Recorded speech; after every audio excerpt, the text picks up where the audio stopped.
We're back. Time for another edition of the Carolina Insider. What's up, Jones? Adam here with you. And time to get caught up on what was a busy weekend around Carolina athletics. Nowhere else to start, Adam, than football. Carolina beats Florida A&M in Kenan Stadium, 56-24, the final score. And a lot of individuals that stood out, but maybe none more so than Drake May. What a performance in his first start as the Tar Heel quarterback. 29 of 37, 294 yards, 5 touchdowns. Also ran the ball well. Adam, really impressive by the freshman quarterback. Just everything you would want in a debut from a freshman quarterback. The first to throw 5 touchdowns in a season opener. The first to do that in his debut. And just a very calm, measured performance in which he looked under control all the time, used all his weapons, threw the ball to 10 different receivers.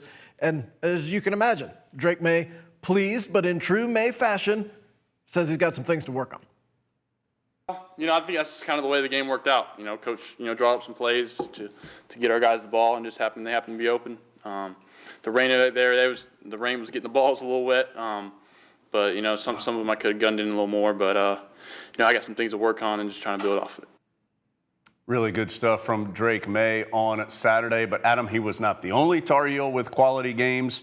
Particularly on that offensive side, you had another freshman in Omarion Hampton, who, remember, just arrived in Chapel Hill in the summer. He was not an early enrollee, and all he does is go out and rush for 101 yards and 2 touchdowns. First Tar Heel to rush for more than 100 yards in his first game since little Adam was in the stands watching Choo Choo Justice do it in 1946. Adam, whenever you start bringing up Choo Choo's name, you probably did something pretty impressive. I couldn't believe that stat. Yeah. When I heard it, think of all the great tailbacks Carolina's had since Choo Choo Justice. You know them all, from Famous Amos to Natron Means, and none of them were able to do what Omarion Hampton did in his debut, but he wasn't the only Tar Heel getting his first taste on the offensive side who had a great day. Yeah, George Petaway had a touchdown run as well. Josh Downs, who certainly has seen plenty of bright moments as a Carolina football player, had another solid performance, 9 catches and a couple of touchdowns. Storm Duck with a big interception on the defensive side of things. And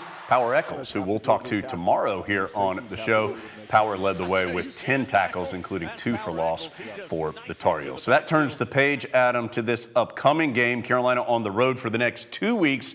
That starts with their first trip to Boone, first football trip ever to Boone for Carolina football. And unfortunately, they're going to be potentially doing it without some of their key players. Don't know. Tony Grimes and Josh Downs will be evaluated throughout the week. We already know that Antoine Green and British Brooks will not be available for this game for the Tar Heels. So Carolina perhaps a little undermanned going to Appalachian State. And what will be a great environment at Kid Brewer Stadium. Jones is actually leaving straight from here to go there to try to find a place to park his car. Those folks have been looking forward to this game for a long time, but there'll be a lot of Tar Heel fans there too. A lot of Tar Heels in Western North Carolina. But as you can imagine, Mack Brown, who has some history at Appalachian State, well aware of the difficulty of this game and will prepare his team as such this week. All odds are against us this weekend. We're banged up. We're taking a first-year quarterback to Boone. They've got a 6th-year guy. We're going to a hostile environment, and we haven't played well on the road in those. So we got our hands full, and we're going to have to play great to have a chance to win. So it is noon on Saturday in Boone. Radio-wise, we'll be on the air at 11 a.m. for Carolina and Appalachian State. Let's take a look at some other sports around Chapel Hill. We'll start with field hockey. No better person than Adam, our field hockey expert, to take us through the beginning of the field hockey season. And Adam, it was an impressive start for the Tar Heels. They're ranked number 2 in the country. They've played 2 top 5 teams in an ACC Big Ten Challenge in Winston-Salem this past weekend, topping number 3 Michigan, and then coming back to beat Iowa in overtime 3-2. The Hawkeyes ranked number 5 in the country. Great debut for freshman Ashley Sessa on Friday against Michigan. She had a hat trick in her first game as a college field hockey player. Riley Heck, another freshman, also scored in that game, and so did Erin Matson. She scores in almost all the games. And then against Iowa, Tar Heels fall behind 2-0 in the second half. Then they're able to come back, get the 3-2 win. But on the way back, they're down 2-1 in the fourth quarter, about 10 minutes or so left. And Erin Matson with a really good shot, but an even better save from the Iowa goalie, and then Jones, so classy. Yeah, look at this. You put this on the tape, Adam, for sportsmanship for all the kids out there.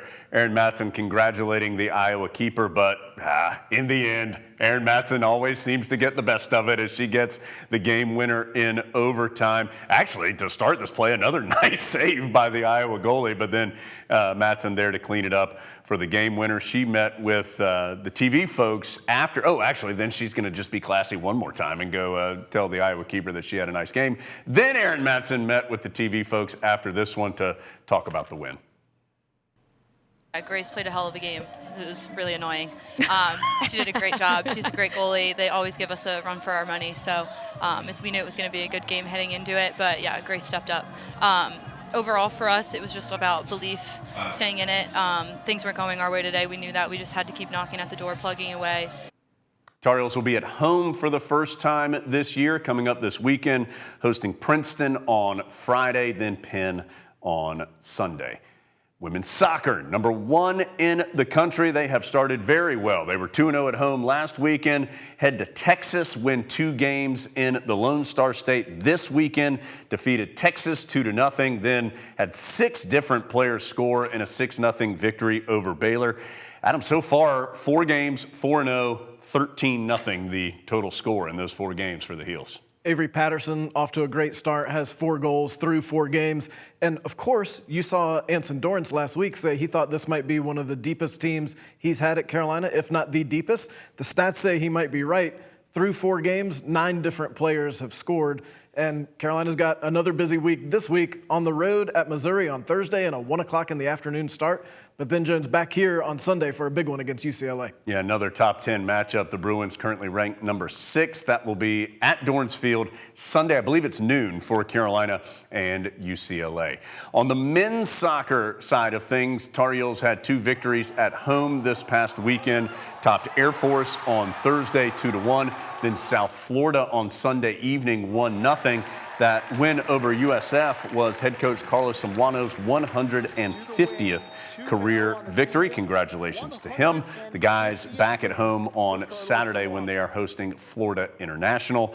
Volleyball, tough start for them, headed out to Colorado, played 3 matches out there, 1-1. They are back home this weekend. They start against South Carolina on Friday, then Arizona on Saturday. So busy time of year. Carolina football, of course, underway, but a lot of sports competing as well. Again, a reminder of a couple things. First, football, noon on Saturday. We'll be on the air radio-wise at 11 a.m. to get you ready for that one. Video podcast-wise, back tomorrow with an interview with Power Eccles, then back on Thursday again with our social drive.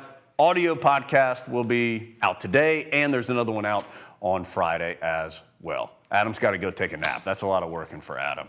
Thanks for being here. We'll see you next time on the Carolina Insider.